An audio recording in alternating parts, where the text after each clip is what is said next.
Hello students, कैसे हैं आप लोग। उम्मीद करूंगा कि आप लोग अच्छे होंगे और बहुत दिनों बाद आपके साथ मुलाकात हो रही है।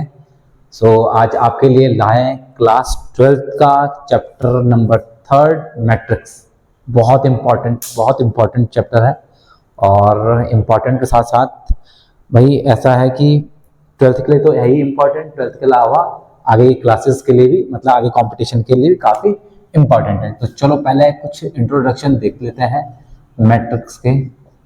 ठीक है, मैट्रिक्स के कुछ इंपॉर्टेंट या कुछ इंट्रोडक्शन देखते हैं। पहले क्या इंट्रोडक्शन होता है, देखो मैट्रिक्स होता क्या है। देखो मैट्रिक्स होता है, क्या चले गया, देखो मैट्रिक्स क्या होता है, कोई rectangular form of a data, और उस डाटा को हम अगर रो और कॉलम के फॉर्म में लिखें तो उसको बोलते हैं मैट्रिक्स। रो और कॉलम। अच्छा, अब रही बात रो और कॉलम, तो रो कैसे लिखा है। रो ऐसी होती है जैसे आपकी कॉपी में जो लाइनें होती है ना, वो पूरी रो होती है, ये सारी रो होती है। और कॉलम कैसा होता है, कॉलम देखो कुछ ऐसा होता है, ये कॉलम। तो रो और कॉलम के फॉर्म में अरेंज करने के लिए जो डाटा अरेंज किया जाता है उसको बोला जाता है मैट्रिक्स। सिंपल सा, बहुत ऐसा नहीं कि बहुत टफ लैंग्वेज यूज की गई है ना। रो इसे बोलते हैं रो, और ये कॉलम, मतलब जो लाइन है ऐसे ऐसे आपको देखो वो कॉलम और ये रो। तो रो और कॉलम के फॉर्म में जिस डाटा को अरेंज किया जाता है उसको बोला जाता है एक तरीके से मैट्रिक्स। ये तो होता सिंपल लैंग्वेज में। अच्छा, अब लिखा कैसे आता है इसको, देखो लिखा ऐसे आता है इसको, जैसे मैंने कहा ए, जैसे जो बिग ब्रैकेट होता है ना, बड़ा ब्रैकेट, उसको ऐसे, तो 2 3 4 5 6 और 7, ये। तो जो बड़े ब्रैकेट में कुछ जो ये क्या बोलते हैं नंबर, कुछ जो नंबर लिख दिए हैं, और a इज इक्वल टू कुछ ऐसा, तो इसको इस फॉर्म में दिखाया जाता है, इस फॉर्म में इसको शो करा जाता है। और इन नंबर को बोला क्या जाता है, इन नंबर को बोला जाता है एलिमेंट्स। इन नंबर को क्या बोला जाता है बच्चों, एलिमेंट्स बोला जाता है। जो भी नंबर है, ऐसा नहीं कि नंबर बोलना है 2 3 4 5 6, जो भी है ये सारे एलिमेंट्स हैं। तो a इज इक्वल टू, दो बिग ब्रैकेट में जो ये एलिमेंट्स दिख रहे हैं, इसको ब्रैकेट्स के अंदर लिखने को ऐसे शो किया जाता है मैट्रिक्स को। ठीक है, इसको जो है ऐसे हम लोग लिखते हैं। ठीक, अच्छा अब इसको थोड़ा सा हटा देते हैं, आगे बढ़ते हैं। रो और कॉलम ये तो मैंने बता दिया है, इसमें है क्या क्या रो और कॉलम। अब थोड़ा सा देखते हैं इसको, देखो इसको देखते हैं। यहाँ पे देखो रो कैसे होगी। अब मैं इसमें बात करूँ कि कितने रो हैं, तो देखो एक रो ये है, मैंने बोला था ना ये क्या है, रो है। एक दूसरी रो कहाँ है, दूसरी रो देखो ये है, तो 2 रो हैं इसमें। कॉलम कितने हैं इसमें, देखो कॉलम देखो ये है 1 2 और 3, देखो 3 कॉलम है। देखो ये कितने हैं, 2 रो बोली थी मैंने। रो कैसे होता है, 1 2 3 ऐसे। ठीक है, अच्छा किसी का फोन आ गया है, ठीक है, फोन आगे किसका आया होगा, चलो साइड कर देते हैं इस फोन को। ठीक है, तो देखो कितने हैं इसमें, देखो इसको बोलते हैं रो। कॉलम किसे बोलते हैं, कॉलम बोलते हैं हम, इसको बोलते हैं कॉलम। ठीक है, तो इनके अरेंजमेंट को हमेशा क्या बोलेंगे, मैट्रिक्स बोलेंगे। ठीक, चलो अब आगे बढ़ते हैं, थोड़ा सा हम आगे इसको हटा देते हैं, बहुत ज्यादा बेसिक बहुत बता चुका हूं। ठीक है, बहुत ज्यादा बेसिक में हम लोग आ चुके हैं।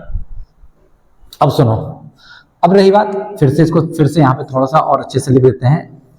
देखो मैंने क्या बोला, 2 3 4 5 6 और 7। ठीक है, 5 6 और 7। तो देखो इसमें क्या है, अगर मैं बोलूं ऑर्डर ऑफ मैट्रिक्स, अगर मैं बोलूं order of matrix, order of matrix कैसे पता करोगे ऑर्डर ऑफ मैट्रिक्स क्या है। तो ऑर्डर ऑफ मैट्रिक्स के दो समझो आप कि ऑर्डर ऑफ मैट्रिक्स होता क्या है। ऑर्डर ऑफ मैट्रिक्स देखो कैसा होता है, इसका एक फॉर्मूला होता है, सीधा सीधा क्या होता है, rows into column. Order of matrix row into column, row into column. अब ये देखना है इसमें रो कितनी है, देखो इसमें रो कितनी है, 1 और 2, तो इसमें तो 2 रो है। कॉलम कितने हैं, 1 2 और 3, 3 कॉलम है। तो ऑर्डर ऑफ मैट्रिक्स मेरे पास क्या बन रहा है, ऑर्डर ऑफ मैट्रिक्स, तो ऑर्डर ऑफ मैट्रिक्स क्या हो जाएगा, 2 इंटू 3 की हो जाएगी, यानी कि 2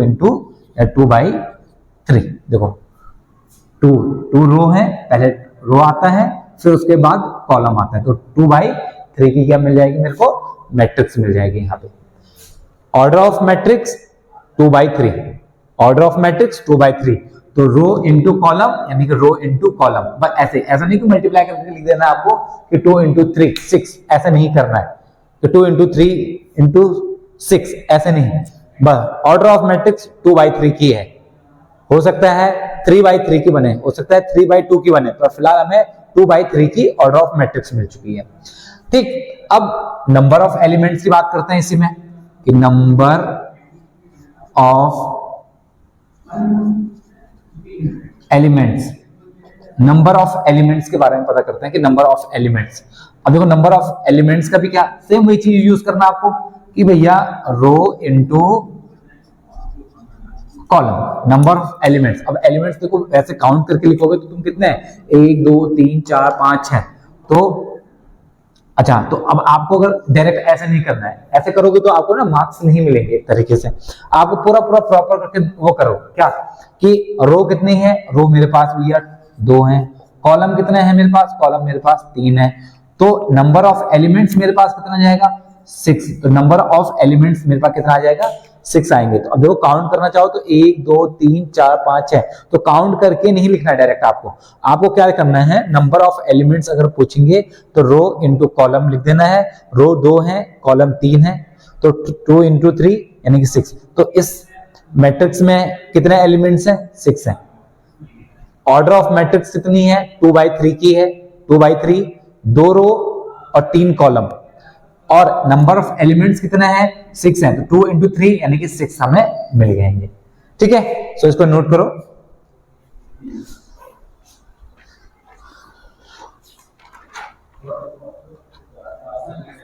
नेमिंग ऑफ एलिमेंट्स, चलो अब आगे देखते हैं। ठीक है, इसको आगे देखते हैं। देखिए नेमिंग ऑफ मैट्रिक्स देखते हैं हम, तो कैसे नेम करते हैं।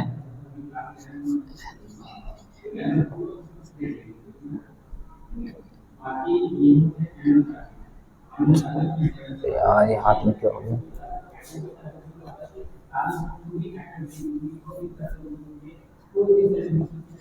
Naming of matrix. देखो अब नेमिंग ऑफ मैट्रिक्स के बारे में थोड़ा सा जानते हैं। देखो बहुत बेसिक पढ़ा रहा हूँ, बहुत बेसिक स्टार्टिंग है, बिल्कुल ऐसा नहीं कि स्कूल में जैसा पढ़ाया जा रहा है कि भैया ऐसे डायरेक्ट क्वेश्चन ये है करना स्टार्ट करो, बहुत बेसिक चीजें बता रहा हूँ पहले आप लोग को। ठीक है, तो मैट्रिक्स से कुछ इंट्रोडक्शन, छोटा सा इंट्रोडक्शन, फिर देखते हैं क्वेश्चंस आगे। नेमिंग ऑफ मैट्रिक्स देखो कैसे करते हैं। तो नेमिंग ऑफ मैट्रिक्स करने से पहले आपको देखो पता क्या करना है, सबसे पहले ए और बेस में आई और जे इसको रखना है ऐसे, ए आई जे। अब ए आई जे देखो क्या है, देखो यही चीज मैंने जो वहां पे लिखा है इसको ऐसे लिख के ऐसे बना देता हूं। ठीक, अब ए एलिमेंट को रिप्रेजेंट करेगा, आई किसको करेगा, आई करता है रो को, और जे किसको करता है कॉलम को। ठीक है, आई रो को डिनोट करेगा, जे कॉलम को डिनोट करेगा, ए आई जे, तो ए एलिमेंट। अब मतलब कहने का ये है सीधे सीधे कि ये एलिमेंट्स की जो पोजीशंस है वो हमें पता करना है। तो देखो कैसे है, जैसे ये 2 है तो इसको मैं क्या लिखूंगा, ए तो ठीक है, अब आई जे ये कहां पे स्टैंड कर रहा है, कहां पे है ये, देखो ये है पहली रो का पहला कॉलम का, तो यानी कि आई भी 1 है, जे भी 1 है, तो यानी कि 1 1। ठीक है, अब देखो इसकी पोजीशन चेक करते हैं कि ये किस पोजीशन पे है। तो ए एलिमेंट के लिए डिनोट किया गया है, आई रो के लिए, जे कॉलम के लिए। अब इसमें देखो पहली रो में दूसरा कॉलम में है ये, तो यानी कि पहली रो में दूसरा कॉलम है ये। इसी तरीके से पहली रो में तीसरा कॉलम, यानी कि पहली रो में तीसरा कॉलम। ठीक, इसी तरीके से देखो इसकी पोजीशन चेक करते हैं, ये 5 की जो है, ये 5 किस पोजीशन पे है देखते हैं। ये क्या है, दूसरी रो भैया, दूसरी रो यानी कि दूसरी रो, आई डिनोट करता है रो को, दूसरी रो और पहला कॉलम, पहला कॉलम लिख दिया। ये कैसे लिखेंगे, दूसरी रो और दूसरा कॉलम। इसको कैसे डिनोट करेंगे, इसको देखो, दूसरी रो देखो, फर्स्ट रो ये थी, सेकंड रो ये है, तो सेकंड रो में तीसरा कॉलम, सेकंड रो में तीसरा कॉलम। तो हमें जो है इन एलिमेंट्स की पोजीशन पता चल गई है। इन एलिमेंट्स की पोजीशन ये है कि इसकी पोजीशन क्या है, ये, इसकी पोजीशन क्या है, ये, इसकी पोजीशन क्या है, देखो ये। तो एक तरीके से इसकी हेल्प से हमने इनकी पोजीशंस का पता कर लिया है। अब देखो क्वेश्चन जैसा आता है, सपोज मान लो कोई क्वेश्चन ऐसा आया, मान लो कोई क्वेश्चन ऐसा आता है, देखो देखो कैसे उन्होंने कहा मेरे को कि इसकी पोजीशंस बताओ, इसकी क्या पोजीशन है। तो अब ये देखो ये कहां पे है, इसकी जगह पे देखो कौन सा एलिमेंट है, 6 है, डायरेक्ट लिख दो 6। अब इन्होंने कहा जैसे कि A13 इसकी पोजीशंस पता करो। अब देखो इसकी जगह पे देखो क्या है 4, तो डायरेक्ट आपको 4 लिख देना है। तो नेमिंग ऑफ मैट्रिक्स, तो एक तरीके से इनकी जो नेमिंग की गई कि A11 यानी कि पहली पोजीशन को रिप्रेजेंट कर रहा है, A12 या मतलब इसकी पोजीशन रिप्रेजेंट कर रहा है, A13 इसकी पोजीशन रिप्रेजेंट कर रहा है, A21 5, A22 6, A23 7। तो एक तरीके से ये इनकी पोजीशंस को क्या कर रहा है, रिप्रेजेंट कर रहा है कि ये किस पोजीशन पे है। ठीक है, तो नेमिंग ऑफ मैट्रिक्स भी हमने थोड़ा सा समझ लिया है कि क्या है।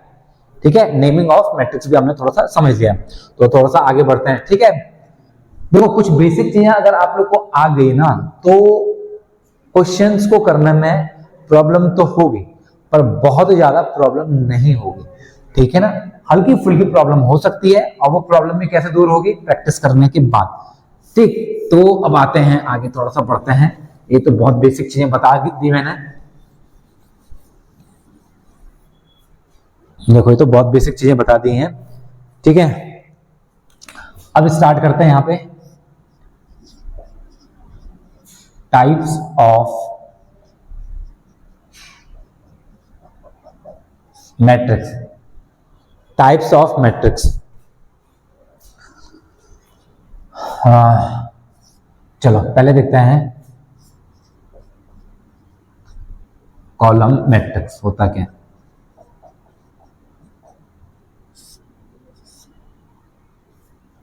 देखो क्या होता है इसमें, देखो डायरेक्ट समझो इसको।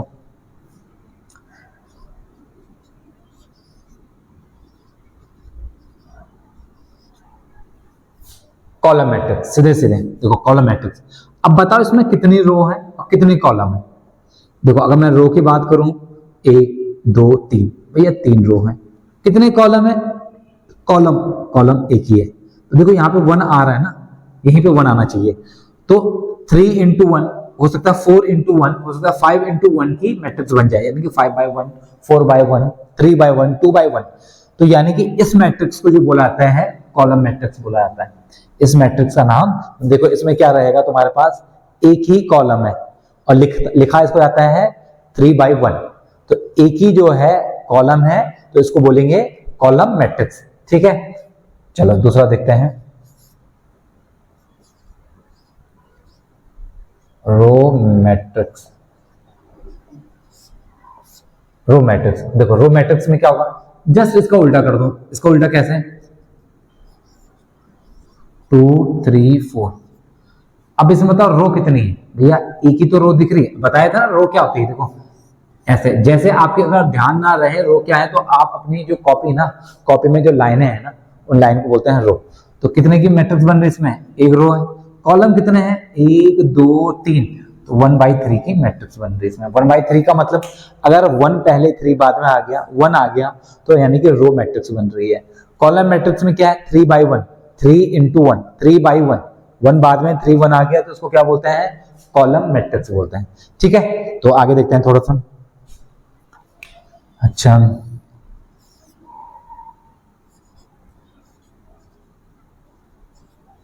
स्क्वायर मैट्रिक्स के बारे में देखते हैं। स्क्वायर मैट्रिक्स देखो क्या है, देखो स्क्वायर मैट्रिक्स देखो क्या होता है। देखो स्क्वायर मैट्रिक्स क्या होता है, ए इज यहाँ पे छोटा सा बना के देखते हैं।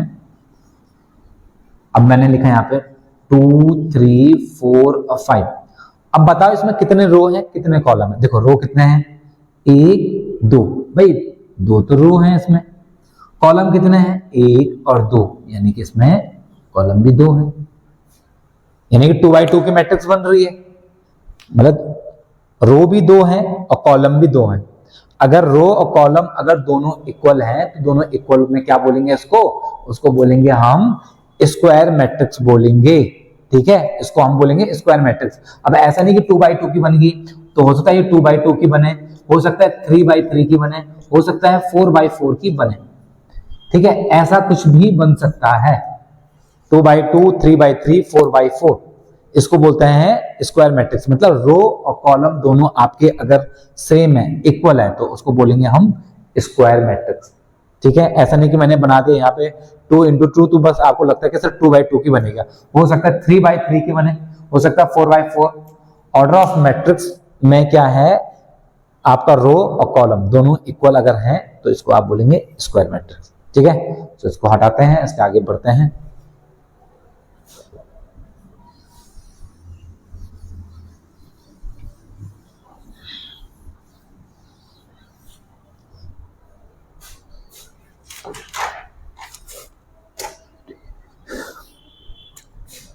अब आप देखते हैं फोर्थ में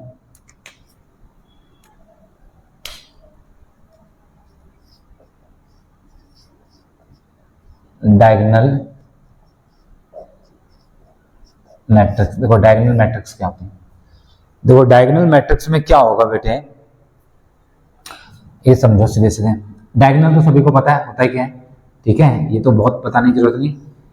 देखो अगर मैंने लिखा 1 0 0 0 2 0 0 0 3, ये होते हैं डायगोनल मैट्रिक्स। देखो डायगोनल मैट्रिक्स में क्या होता है, जो देखो डायगोनल दिख रहा है ना, ये डायगोनल, यहाँ पे आप कोई भी नंबरिंग कर सकते हो। और इसके अलावा जो नॉन डायगोनल है वो सारे क्या हो जाएंगे, आपके जीरो हो जाएंगे। मतलब ये जो देखो ऐसे में, ये देखो, अच्छा दूसरे उससे करते हैं। देखो ये दिखाई दे रहा है ना, ये पूरा देखो ऐसे में कुछ मैट्रिक्स बनेगी आपकी। ठीक है, मतलब 1 2 3 का मतलब ये नहीं कि 1 2 3, मतलब 2 3 4 5 6 7 8 9 10, कोई भी एक ऐसा नंबर आप लोग यहाँ पे, कोई भी एलिमेंट्स आप लोग यहाँ पे लिख सकते हो। और इन डायगोनल्स के अलावा जो बाकी सारे नंबर होंगे वो क्या होंगे, बाकी सारे एलिमेंट्स आपके जीरो होंगे। ठीक है, बाकी सारे एलिमेंट्स आपके जीरो होंगे, डायगोनल आपके कुछ ऐसा होंगे, तो इसको बोलते हैं डायगोनल मैट्रिक्स। क्या बोलते हैं बच्चों इसको, इसको बोलते हैं डायगोनल मैट्रिक्स बोलते हैं। अच्छा, इसके बाद देखते हैं, इसके बाद स्टार्ट करते हैं कौन सा matrix, scalar matrix.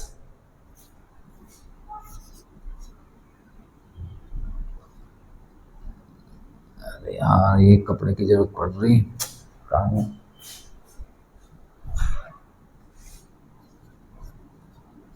Scalar matrix. अब देखते हैं स्केलर मैट्रिक्स में देखो क्या है। ठीक है, सबसे पहले हमने क्या पढ़ा, हमने सबसे पहले पढ़ा कॉलम मैट्रिक्स, उसके बाद पढ़ा रो मैट्रिक्स, उसके बाद क्या पढ़ा हमने, उसके बाद हमने पढ़ा स्क्वायर मैट्रिक्स, उसके बाद पढ़ा हमने डायगोनल मैट्रिक्स, डायगोनल मैट्रिक्स के बाद क्या पढ़ रहे हैं अब हम, स्केलर मैट्रिक्स। अब देखो स्केलर मैट्रिक्स में देखो क्या होता है, स्केलर मैट्रिक्स में होता है बच्चों, जैसे मैंने कहा 2 0 0 0 2 0 0 0 2। स्केलर मैट्रिक्स में क्या होता है, जो आपके ये डायगोनल हैं वो सेम रहते हैं, सेम नंबर। मतलब अगर 2 2 2 है तो हो सकता है 3 3 3 हो जाए, हो सकता है 4 4 4 हो जाए, हो सकता है 5 5 5 हो जाए। तो जो स्केलर मैट्रिक्स में जो होता है, बाकी सारे एलिमेंट्स जीरो होंगे, सिर्फ जो डायगोनल है वो सेम नंबर होंगे। जो डायगोनल है उनको सेम नंबर बोलते हैं, सेम नंबर है तो फिर क्या हो जाएंगे, ये सेम। ठीक, डायगोनल में, डायगोनल मैट्रिक्स में तो कोई भी नंबर आ सकता है। स्केलर मैट्रिक्स में क्या आएगा, ये नंबर जो आपके सेम रहेंगे और बाकी सारे एलिमेंट्स क्या रहेंगे, जीरो हो जाते हैं। ठीक, ओके, थोड़ा सा आगे बढ़ते हैं। ये है आपका टाइप्स ऑफ मैट्रिक्स हैं। अच्छा कौन सा था, 6। अब एक देखते हैं 0 0 मैट्रिक्स। देखो जीरो मैट्रिक्स के बारे में देखते हैं, जीरो मैट्रिक्स क्या है। देखो जीरो मैट्रिक्स सबसे इजी, देखो इसमें तो कुछ करना ही नहीं जीरो मैट्रिक्स में। जीरो मैट्रिक्स का मतलब आपके सारे एलिमेंट्स आपके क्या हो जाएंगे, जीरो। ये आपका ऐसा भी हो सकता है, 3 by 3 का भी मैट्रिक्स, ये 3 by 3 का भी बन सकता है, 2 by 2 का भी बन सकता है, ऐसा कुछ भी। तो जीरो मैट्रिक्स में कुछ खास ऐसा है नहीं। जीरो मैट्रिक्स में आपको क्या पता चल जाएगा कि सारे एलिमेंट जो होंगे वो आपके क्या हो जाएंगे, जीरो हो जाएंगे, सारे के सारे। ठीक है, ओके।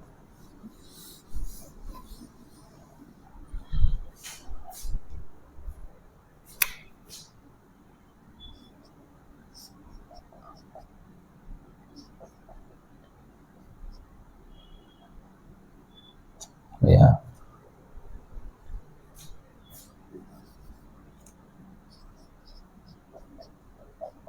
आइडेंटिटी